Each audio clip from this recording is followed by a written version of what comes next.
Welcome back to another edition of As the Wheel Turns. I've discovered something in Oregon, so I thought I would, share it with you. That's what I do. This state must believe in Darwinism.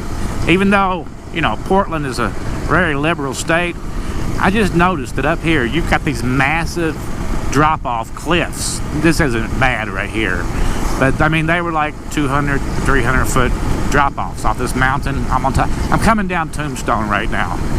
Oh look, an area. I could have stopped and squirted the dirt.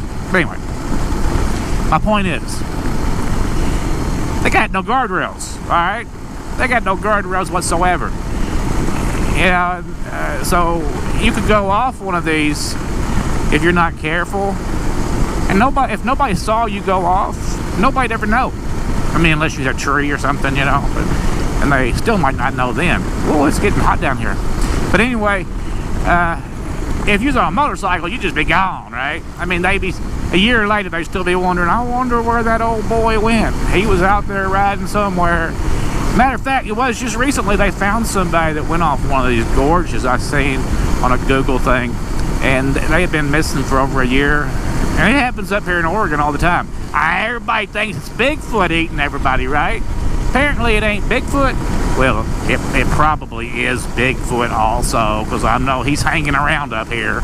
Look at this nice area to pull over and do something. Alright, so Bigfoot, when Bigfoot's not eating you, everybody else, they're probably just having wrecks, making a wrong turn, and ending up back in the middle of nowhere.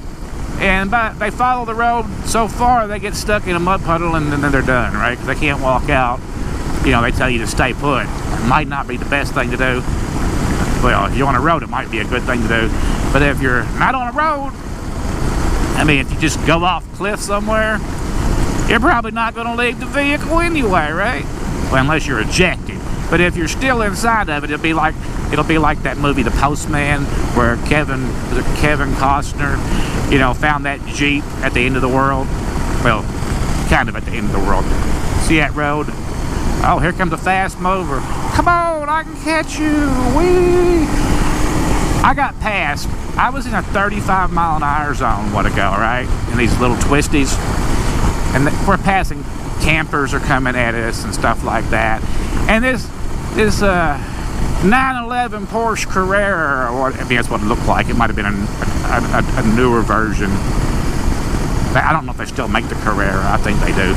But anyway, he decided that even though I was going 41 in a 35, that he had to endanger everybody's life, and he almost crashed into an oncoming camper to get around me at a very high speed. Now, he did manage to do it because he has a very responsive car. But boy, I thought that was so stupid. People should behave when they say hi to the redhead reject here, guys. I might actually keep her. I'm having a really good time riding her today with this Mustang seat. But anyway, what I was getting at was that people should behave when they are driving like they would if the police were in front of them or behind them, right? I mean, being stupid is stupid. I don't mind if people are stupid and kill themselves. I really don't. I think that's great, actually, because we need that to weed out people that, we got to weed out people. Because if you're stupid enough to do stupid things at any given time, and believe me, I've done some stupid things that I feel like I deserve to die at, but I didn't. But if I had have, I wouldn't have had nobody to blame but myself, right? So, in the process of doing stupid things, just know that you may die. And that's okay. I'm sure that even if you die, life goes on. You might come back as a butterfly. I personally do believe in reincarnation. I do, guys. I believe we come back again and again and again. Just like that Johnny Cash song. I don't remember what the name of it was, but I was a highwayman. Oh, well, that's the name of the song. We got Johnny Cash and Pothead Nelson, and I know Johnny was a pill popper, and all those guys in it. Who's the rose-colored sunglasses guys? I think he's in it too. I don't know who's all in it. But anyway, I love that song because I do think we come back again and again, striving to be better than what we was the last time. And I always told you guys I'm a Jewish Baptist Buddhist.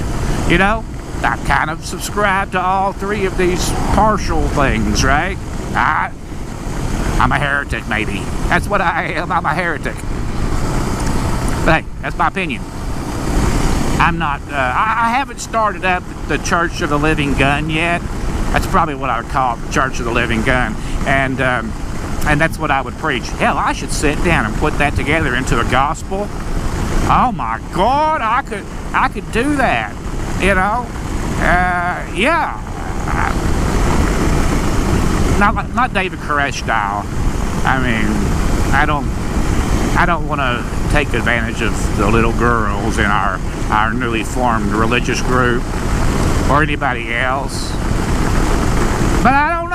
Power corrupts, you know, and when you get power, you start looking at things, you know, power makes you horny. That's the best way to say it. Oh, Sisters is 29 miles. At Bend is just 59 miles. Hell, I might go to Bend. I just might go to Bend and see if I can find my truck they stole from me and pee in the gas tank. Yeah. Oh, that's so tempting. 59 miles. But Sisters was my destination.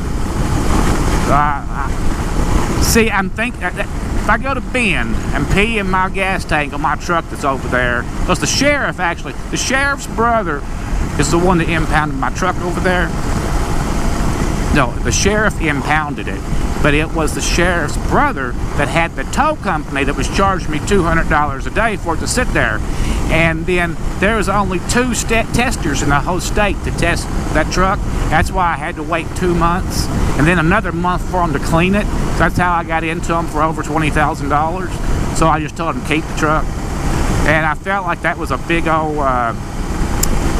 conspiracy thing, right? I mean, it definitely is. There was conflicts of interest there, no matter how you look at it. And that's not good. Well, that's a healthy girl. She's out backpacking, trying to lose a few pounds. Hope she's not eating Oreo cookies while she's doing it. I'm not being mean to the chunky girl. I ain't got no problem with chunky girls, right? If they get sick, they can lose a little weight and don't hurt them so bad. Well, unless they end up diabetic because they're eating the Oreo cookies and then they're chunky. Now that's the problem. I do have a problem with that. I'm just all over the damn place. Look at that. Looks like lava fields.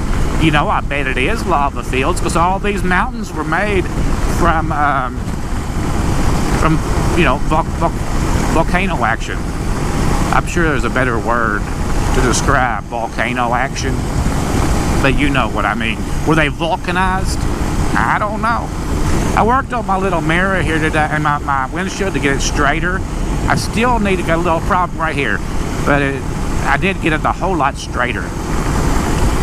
And it's really serving me well. I mean, look at me beating along at 60 miles an hour and the wind's not killing me. I'm being chased by another motorcycle back there and they're keeping up just fine. I am exceeding the speed limit. Look how small these trees are right here. They've all been cut back. Huh. I wonder where that road goes. Ooh, I'm going to take one of them roads on the way back. I can guarantee you. I haven't got my Pirelli tires on here yet, but boy, they're coming. They're coming. I can feel them. They're rolling their way from China or somewhere, wherever Pirelli tires are made, to here. So who knows when they're going to be here. It could be a damn long time. Oh, what's going on up here? Everybody, there's nothing to see right here. Why y'all want to pull off in the middle of nowhere? I guess they all had to walk over there and pee or something. Sisters and Bend, straight ahead. I guess we're kind of at the downside of Tombstone, State of Oregon Highway Department. Shame. And I'm going to assume that Bend is, not Bend, I know where Bend is. As Sisters, apparently I've been through there a bunch of times but never paid attention. Sisters is another little town. And apparently they got a gas station there, because you see I'm down to a half a tank. This puppy only gets like 180 miles, something like that. I forget, 150, whatever. I just try to fill it up at every opportunity. Now that bike is that's still my big problem with this bike, is the tank size. But now that I bought these saddlebags, I can keep me an extra quart of fuel in my saddlebag, and that will really extend. There's 4 quarts in a gallon, so so if there's 4 quarts in a gallon, and I'm getting, let's just call it 150 miles, 75, 75, that's 2 quarts, so I can get another, hell, I don't know, 25, 100, about another 40, 80, 160, about another 40 mile range. So that kicked me up to, let's just say, 200 miles, 220, something like that. That extra quart makes a big difference. So I'm definitely going to put that quart in my saddlebag next time I finish a Gatorade.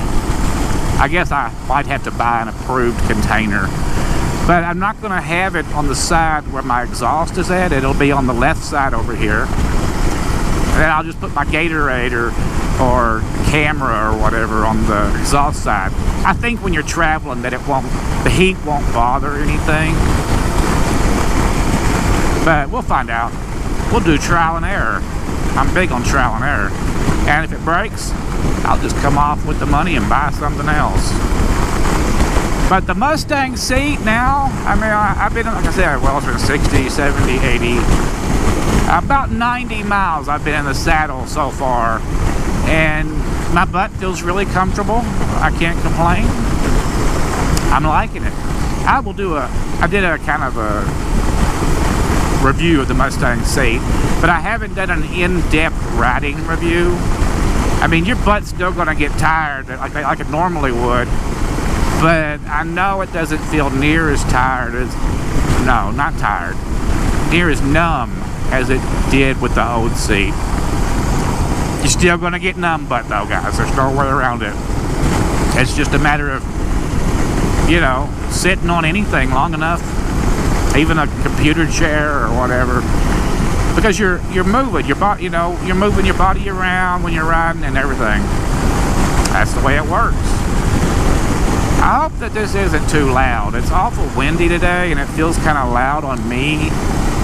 I was looking at some earplug commercials for riders, and I'm really thinking about getting some earplugs. I just don't know if I could ride in them. I feel like it would be uncomfortable. But they say that you could still hear everything. It just brings the wind noise down. So we're gonna get some earplugs and try them out. I mean, why not? I can do a review on the earplugs. Because now that I'm thinking about earplugs, you know, I'm going to be watching videos on earplugs to see what's the best, right? And yeah, definitely, I'll order some today. No, not today. Tonight, after the sun goes down, and I got nothing else to do but watch Netflix. God knows there ain't a damn thing on Netflix. I'm going to order me them then.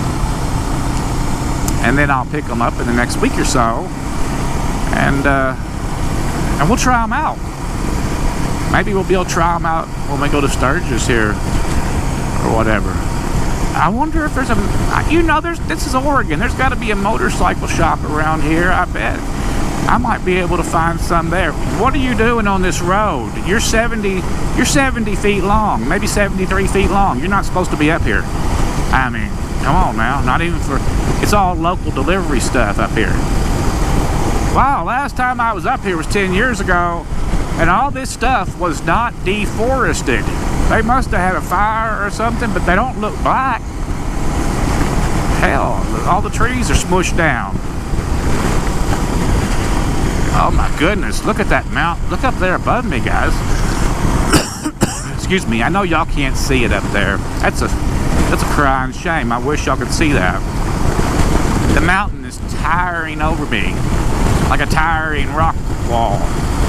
It's pretty cool. Woo!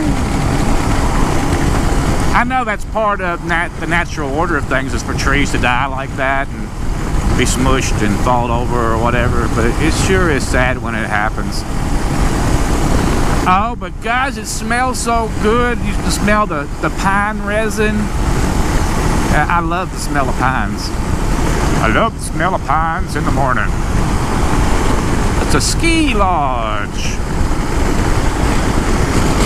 Huh. How about that? Pacific Crest Trail.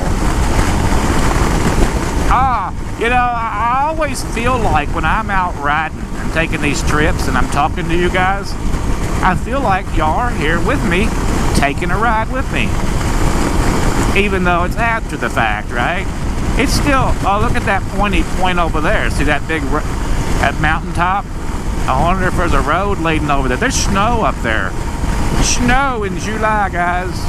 That tells you what the temperature is up there, don't it? That's right. It's cold enough for snow to stay there.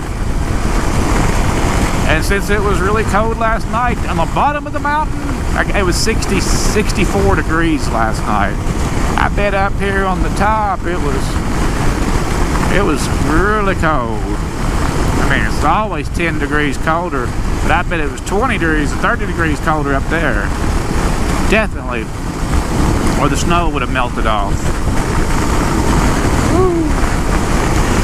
Now, I better let you guys, oh look, here's another truck up here. They do have these chain-up areas, but I don't feel like they're for these trucks that are, you know, the regulations say 63 feet. I mean, 60 feet.